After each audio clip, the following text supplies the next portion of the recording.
ነገ ስራህን ብታቆም ለስንት ወራት ሳትቸገር መኖር ትችላለህ? መልስህ ከ3 ወር በታች ከሆነ አንተ በወጥመድ ውስጥ ነው ማለት ነው። ዛሬ የምናወራው ስለ ድህነት አይደለም። ዛሬ የምናወራው ስለ ደሞዝ ጥገኝነት ነው። ጠዋት 12 ሰዓት ከ47 ላይ ነው ይገለጣል።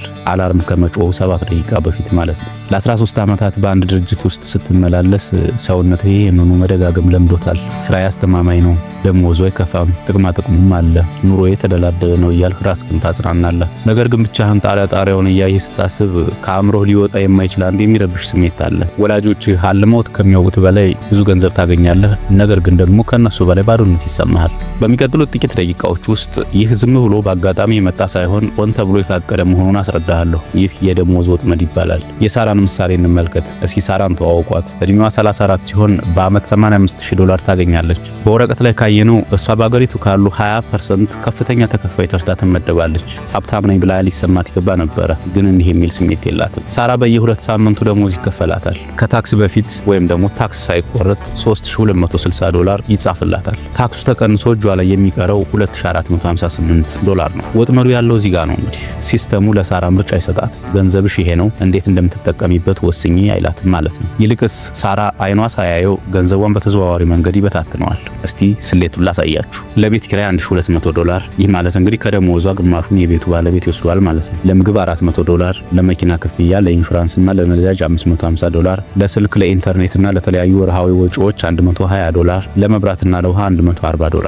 ሳራ የደሞዝ ቼኳን እንግዲህ በእጇ ስትይዝ ከገባላት $2458 ውስጥ $2410 አስቀድሞ ቦታውን ይዟል ማለት ነው። ለ2 ሳምንት ለሚሆን እንግዲህ ወጪዋ የሚቀራት $48 ብቻ ነው። የስነ ልቦና ወጥመዱን እንመልከት፣ ወይም ደግሞ በእንግሊዘኛው ዘ ሳይኮሎጂካል ጂኒየስ የምንለው የስርዓቱ ትልቁ ብልጠት እንግዲህ ያለው እዚህ ጋር ነው። ሳራ ይህን ሁሉ መከራ እያየች ራሷን እንደ ድሃ አታየውም። ለምን? ምክንያቱም መኪና አላት፣ የምትኖርበት ቤት አላት፣ በሰው ፊትም ስኬታማ ትመስላለች። ሲስተሙ ለምን ሀብት አልገነባሁም ብለህ እንዳትጠይቅ የሚበቃህን ያህል መጠነኛ ምቾት ይሰጣል።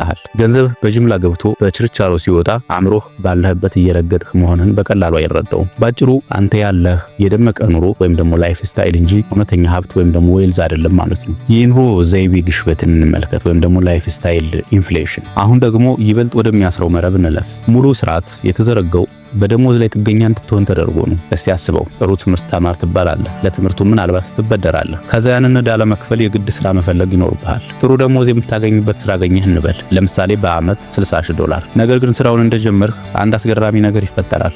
ገቢ ሲጨምር የኑሮ ደረጃህም አብሮ ይወጣጠራል። ኢኮኖሚስቶች ይህን ላይፍ ስታይል ኢንፍሌሽን ይሉታል። እኔ ግን ሁለተኛ ወጥመድ እለዋለሁ። ስሌቱን ደግሞ ተመልከቱ። ገቢህ $60,000 ሲሆን የተሻለ ቤት ትመኛለህ። ኪራይህ $800 ከነበረ ወደ $1200 ያድጋል። መኪናህም አብሮ ያድጋል። ወርሃዊ ክፍያ ለመኪና $200 ከነበረ ወደ $400 ይዘላል። ገቢህ 90,000 ሲደርስ ይበልጥ ወደሚያምር ሰፈር ትሄዳለህ። እያንዳንዱ የደሞዝ ጭማሪ ነፃ የወጣ ስሜት ይሰጥሃል። እውነታው ግን ማነቁህን ማጥበቅ ነው። አሁን ያንን ስራ ጥለህ መሄድ አትችልም። ምክንያቱም የለመድከው የደመቀ ኑሮ ያንን ደሞዝ በየወሩ ይፈልገዋል። ይህ የወርቅ ካቴና ይባላል። የሚገርመው ደግሞ ካቴናውን በገዛ እጅህ በፈቃድህ እጅ ላይ ማሰርህ ነው። የነፃነት መለኪያው ወይም ደግሞ ዘ ትሩ ሜዠር ኦፍ ፍሪደም። እስኪ ያስቡት፣ በአመት ግማሽ ሚሊዮን ወይም ደግሞ $500,000 የሚያገኝ የአንድ ትልቅ ድርጅት ስራ አስፈጻሚ ለኑሮ $450,000 የሚያወጣ ከሆነ እመኑኝ እሱም እንደማንኛውም ተራ ሰራተኛ በወጥመድ ውስጥ ነው። ነፃነትህን የሚወስነው የምታገኘው ደሞዝ መጠን ሳይሆን በገቢህና በወጪ መካከል ያለው ክፍተት ነው። ጓደኛዬ ዴቪድን እንደ ምሳሌ እንውሰድ። በቴክኖሎጂው ዘርፍ ከፍተኛ ደሞዝተኛ ነበረ። ነገር ግን ጭንቀት አይለየውም። ስራውን ለመልቀቅ ሲያስብ እንኳን ሆዱን ባርባር ይለዋል። ለምን መሰላችሁ? ምክንያቱም $400,000 ቤት፣ ለ2 መኪናዎችና ለልጆቹ ውድ የግል ትምህርት ቤት ክፍያ አስቀድሞ ቃል ገብቷል፣ ወይም ደግሞ ባለዕዳ ሆኗል ማለት ነው። አንድ ቀን ያልተጠበቀ $20,000 የደሞዝ ጭማሪ ተደረገለት። አሁንስ ተገላገልኩ ብሎ በደስታ ዘለለ። ነገር ግን ገና 2 ሳምንት ሳይሞላው የቤት ኪራይ ጨመረ፣ የመኪና ጥገና መጣ፣ የልጆች ሕክምና ወጪም ተከሰተ። ያገኘው ጭማሪ እንደ ጉንበን ጠፋ።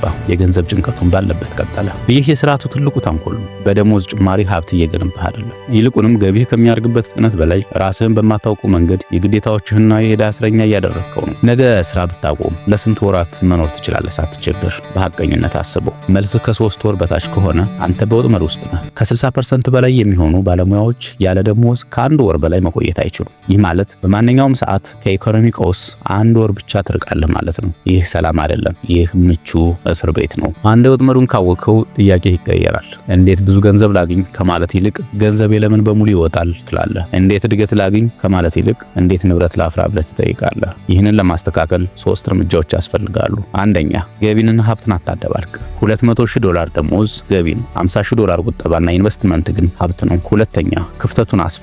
ወጪህ ከገቢህ በታች እንዲሆን የቻልከውን ሁሉ ጣር። ሶስተኛ ክፍተቱን ወደ ንብረት ወይም ደግሞ ወደ ሀብት ቀይረው። ላንተ የሚሰሩ ነገሮችን እንጂ አንተን የሚያሰሩ ዕዳዎችን አትሰብስብ። ግብህ ደሞዝ መጨመር ብቻ መሆን የለበትም። ግብህ ከደሞዝ ጥገኝነት ነፃ መሆን ነው። የደሞዝ ወጥመድ እውን ነው፣ ግን ሊያመልጡት የማይቻል አይደለም። ነፃ የወጡ ሰዎች ካንተ የበለጠ ጎበዝ ወይም ደግሞ እድለኛ ስለሆኑ አይደለም፣ ስርዓቱን በሚገባ ስለተረዱት እንጂ። ይህ ቪዲዮ ጠቃሚ ሆኖ ካገኛችሁትና ከገቢ ባለፈ ሀብት የመገንቢያ መንገዶችን መማር ከፈለጋችሁ ሰብስክራይብ በማድረግ የዚህ ቻናል ቤተሰብ ይሁኑ። በየሳምንቱ አዳዲስ ቪዲዮዎችን እናቀርባለን። ስለተከታተላችሁን አመሰግናለሁ።